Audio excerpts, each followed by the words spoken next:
Good morning to all. In this today's lecture, we're going to continue with remaining toxins or intoxication. In this video lecture, we're going to study fungal intoxications. So, these are caused by consumption of metabolites produced by fungi when growing in food, and these metabolites are called as mycotoxins. The toxins which are originated from fungi and they cause illness in food or food intoxication. So, they are categorized under fungal intoxication, or they are betterly known as mycotoxins. So, grains, oil seeds, sorry.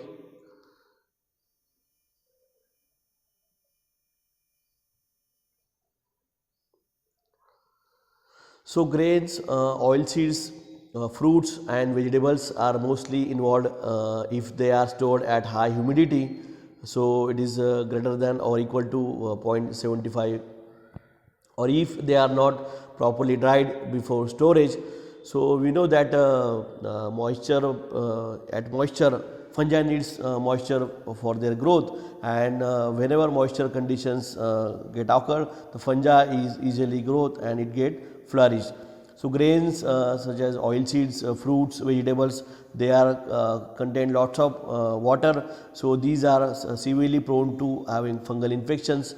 So, poor and dry storage practices of grains and other foods leads to mold growth and production of mycotoxins. So, of significance to public health is aflatoxins, and the intoxication that is caused due to aflatoxin is known as aflatoxicosis, and aflatoxicosis is caused by aflatoxins produced by fungi, that is Aspergillus flavus, and four types of aflatoxins have been described, that is aflatoxin B1, aflatoxin B2, aflatoxin G1 and aflatoxin G2. So, these are four types of aflatoxin that are produced by species of fungi, that is known as Aspergillus flavus, and animals consuming feed contaminated with aflatoxin B1 leads to secretion in the milk of aflatoxin M1 and M2. So, as far as the effect of aflatoxins are concerned, so when consumed in large doses, they are lethal in causing acute hemorrhagic syndrome. Then sublethal doses causes histotoxic changes, and long-term consumption of small doses causes liver tumors, as these are potent carcinogens. So, basically these aflatoxins are carcinogenic agents, and they cause or they induces liver tumors after ingestion of these aflatoxins, and when they are consumed in large doses, so they are lethal in causing acute hemorrhagic syndrome, and sublethal doses they cause histotoxic changes. So, long term consumption of small doses causes liver tumors, as they are potent carcinogens. So, prevention of aflatoxicosis. So, proper drying and storage of grains and other affected fruits. So, drying is the important thing in case of fungal infections are concerned. So, if there will be no moisture, so there will be no fungi. So, proper drying is necessary, and storage conditions are important as far as grains and other fruits and vegetables they are concerned. So, quality of potentially hazardous foods to ensure that they do not contain above allowable limits of 20 ppb before consumption by use of appropriate analytical tests. So, use of fungicides as seed dressings to protect stored cereals and other food like pulses and potatoes against fungal invasion. So, there are some fungicides we can use to control different types of fungi, and by using this fungus we can prevent growth of fungi. So, another type is chemical foodborne intoxication. So, this is a type of foodborne intoxication arising from consumption of food that is contaminated with poisonous chemicals, and these chemicals may be added intentionally or unintentionally added due to food as a result of producing, processing as well as transportation or storage. So these type of chemicals they may get added while processing of food, while producing of food, or while transporting, and some other storage conditions. And number of substances can enter the food chain from environment through their use as a growth promoters or veterinary therapeutics, giving rise to chemical residues. So different types of chemical that may cause intoxication, and this chemical involves, so the chemical foodborne intoxication involves the following substances. In that, heavy metals, so these are antimony, mercury, arsenic, fluoride, lead, cadmium, cyanide, etc. And these heavy metals are highly carcinogenic, and when they added into food, they get entered through our food into our body, and they causes severe health effects and health complications. Then different types of pesticides and insecticides, example DDT, then BSC, then organochlorines and organophosphate. So all these when we apply in agriculture field for controlling of different pests, so their residue still get remain into fruits and vegetables, and after consumption of these contaminated food with these kind of pesticides as well as insecticides, definitely get harm to our body. Then as such,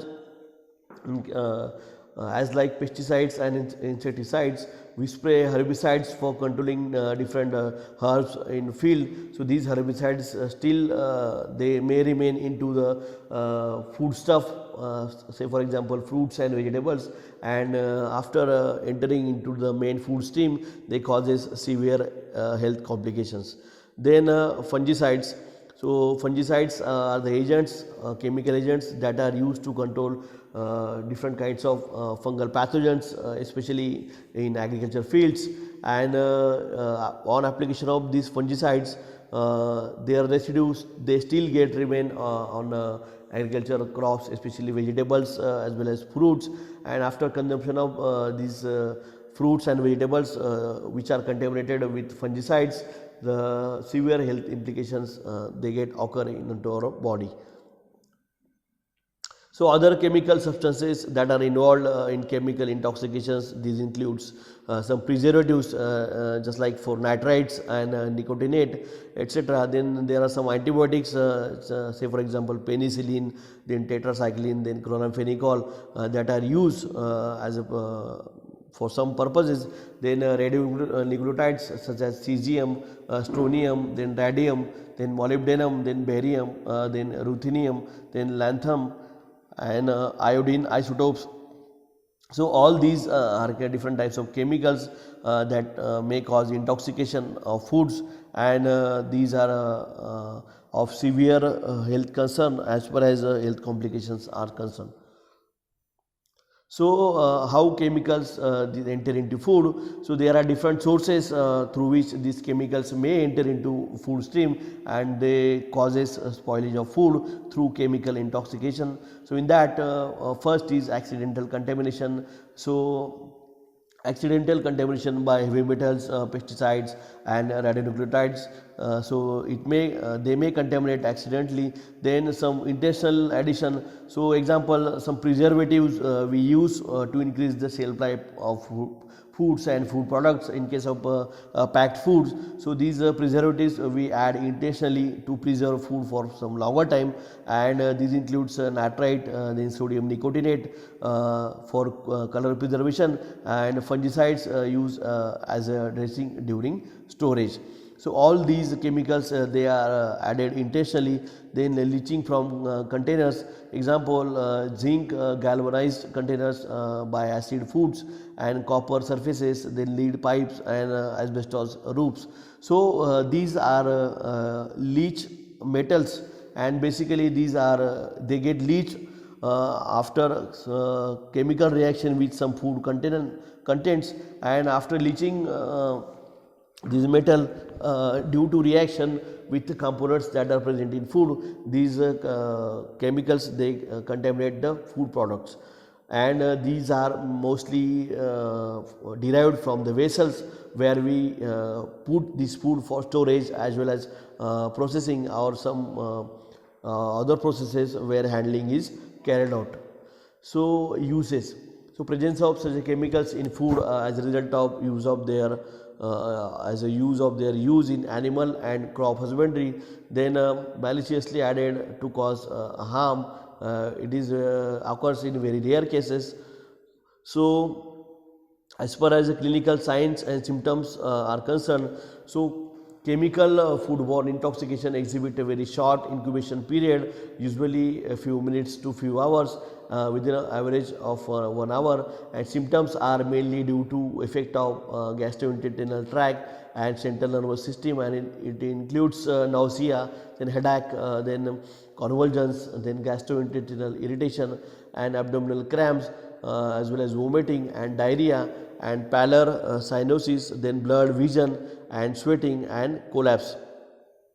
So other signs may be due to effects on circulatory system, and symptoms of radionucleotide toxicity depends upon the dose as well as time and organ they affect.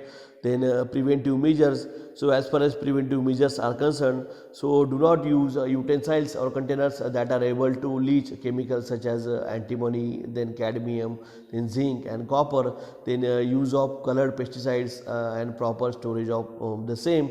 Then prevent contamination of foods when using insecticides, and prevent acid foods or carbonated food liquids from contact with exposed copper. So all these are preventive measures that are used for preventing contamination that is occurred due to these chemicals. And in case prevent misuse or avoid use of dangerous additives such as sodium nicotinate.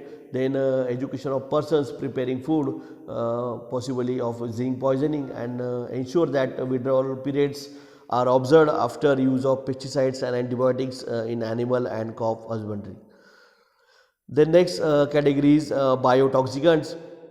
So these are disorders resulting from ingestion of poisonous substances or biotoxin present in a body of a plant or animal.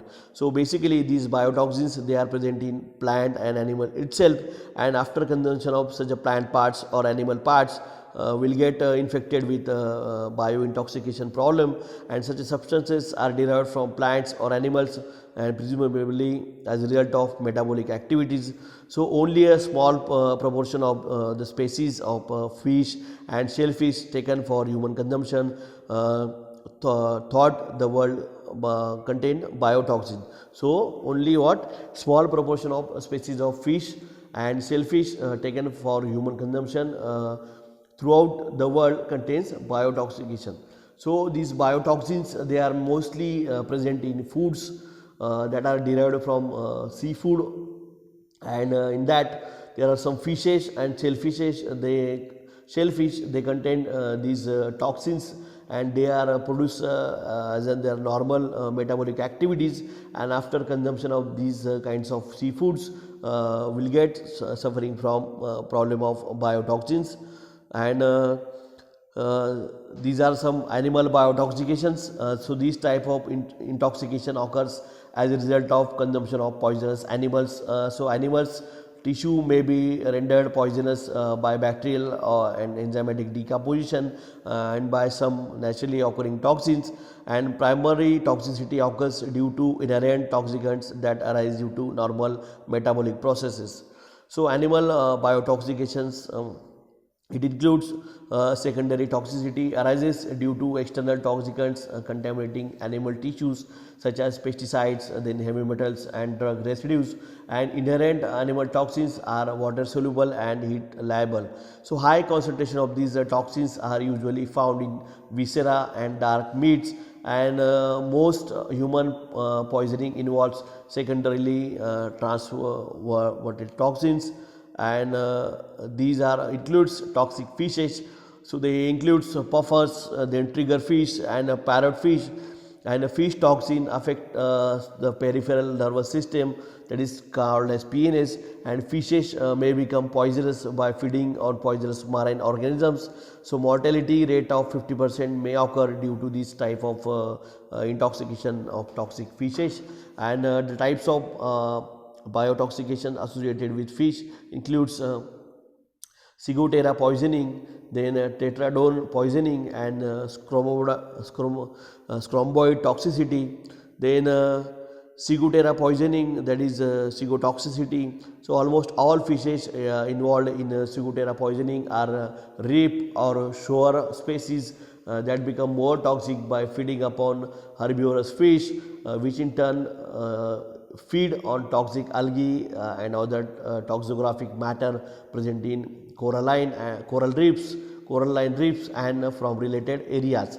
So over 4,000 species of fishes involved, including sharks, then jacks, then groupers, and the illness is caused by heat stable ciguatoxin, and symptoms includes mild paralysis and gastrointestinal disturbance. So these are ciguatoxicity. And then next, tetradon poisoning. So this type of poisoning is associated with puffer fish, mainly of genus Fugu, and the Pacific, Atlantic and Indian Oceans. The puffer contains tetrodotoxin, and the most lethal poison from that puffer contain tetrodotoxin, the most lethal poison from the fish that can kill 60 to 7% of human victims, and the toxin is heat stable, concentrate in liver and gonads on puffer fish, and one must ensure that the toxic organs are removed before fish is eaten. Then next is scopovoid toxicity. So this type of poisoning involves consumption of tuna, then bonitos, then markeel and related fish, and which become toxic due to bacterial decomposition arising from improper preservation. So the toxic principle is that the heat stable histamine or histamine like substances, example saurine. So symptoms of these types of poisoning resembles those of allergy, and initially there is a sharp or peppery taste followed by headache, dizziness, then abdominal pain and burning of throat, difficulty in swallowing, and third and the last is gastrointestinal upset. So all these are clinical complication associated with scopovoid toxicity. So a severe urticaria eruption may develop covering the entire body, which may be accompanied by severe itching. Then death may occur due to suffocation and shock. However, the acute symptoms are generally transient and rarely lasting for more than 12 hours. So the treatment involves the use of antihistamines, which prevents allergic effect, and these are effective for relief from severe allergic conditions. So control of illness is through hygienic handling of fish to prevent bacterial decomposition. The next is mollusca. So mollusca may either be inherently or secondarily toxic. So poisoning is mainly due to translocation of dinoflagellate protozoa toxins by mollusca, and mollusca are however not harmed by ingestion of dinoflagellates. Involved toxins are stored in digestive glands, gills and sephora, from where they poison vertebrates. So mollusca involves are oysters, then mussels and clams, and which feed on dinoflagellates and planktons containing alkaloid, making them very toxic. So paralytic shellfish poisoning, this result from consumption of shellfish such as oysters, mussels, clams that have become toxic after consumption of toxic dinoflagellate protozoa, which predominantly feed on planktons containing saxitoxin and accumulating the toxin in their tissues. So saxitoxin is heat stable, highly toxic with Currer like activity, and paralytic shellfish poisoning is another type of poisoning that is caused due to ingestion of seafood animals, and in that the toxin acts by blocking the propagation of nerve impulses without depolarization, and small doses leads to tingling of mouth as well as lips, and higher doses leads to paralysis, collapse and death. So mortality is about 1 to 22%. So there is a known antidote. So avoiding seafoods from waters laden with toxic dinoflagellates, then reduction toxin activity by heating above 100 degrees Celsius throughout the cooking may reduce 70% of toxins by activity in mussels. So then next is poisonous mammals. So mammals are not commonly inherently poisonous, but secondary toxicity may affect many of them, and the toxin may be of various types. Example, heavy metals, then pesticides, then toxic plants, then therapeutics, then fungal and bacterial toxins, and most human poisoning involves secondarily transvected toxins. Then prevention of animal biotoxication. So eating of unknown meats from vertebrates or invertebrates sources is always a treat to consumer. So local eating customs should be followed, and local quarantine regulations strictly adhered to in order to reduce the risk. Avoid seafoods and always heat foods to above 100 degrees Celsius to denature inherent heat level toxins that may be present in animal tissue. So overall these are foodborne infections we have studied in very much detail. In that we have covered various pathogens in case of bacterial pathogens or fungal pathogens or intoxications that are caused due to these microbial activities. So we have covered all details of foodborne diseases. So this is overall regarding foodborne diseases. Thanks.